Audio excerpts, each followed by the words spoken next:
અમદાવાદમાં ક્ષત્રિય સમાજની બેઠકનું આયોજન કરવામાં આવ્યું છે। ગોતા વિસ્તારમાં ક્ષત્રિય સમાજની કોર કમિટીની મીટિંગ મળી। મીટિંગમાં ક્ષત્રિય સમાજના આગેવાનો અને કોર કમિટીના સભ્યો હાજર રહ્યા। મોટી સંખ્યામાં ક્ષત્રિય સમાજના લોકો પણ આ બેઠકમાં હાજર રહ્યા।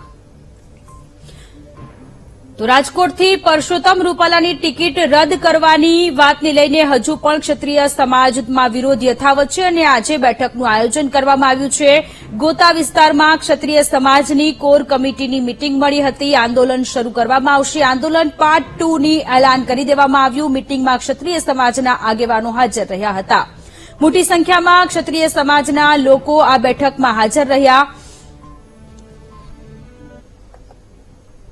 સંવાદદાતા અપૂર્વ આપણી સાથે ફોનલાઈન પર જોડાયેલા છે। અપૂર્વ, હજુ પણ ક્ષત્રિય સમાજના લોકોમાં આક્રોશ જોવા મળી રહ્યો છે। આંદોલન પાર્ટ 2 નું એલાન કરવામાં આવી શકે છે? જી, ચોક્કસથી રૂપાલાના જે વિવાદિત નિવેદન છે તેનો મામલો અત્યારે વધુમાં વધુ ઉગ્ર બને તેવી શક્યતા અહીંયા જોવા મળી રહી છે। અમદાવાદના ગોતામાં આવેલ રાજકોટ ભવન ખાતે ક્ષત્રિય સમાજની અત્યારે મીટિંગ કોર કમિટીના તેમજ ક્ષત્રિય સમાજના આગેવાનો મીટિંગમાં હાજર છે।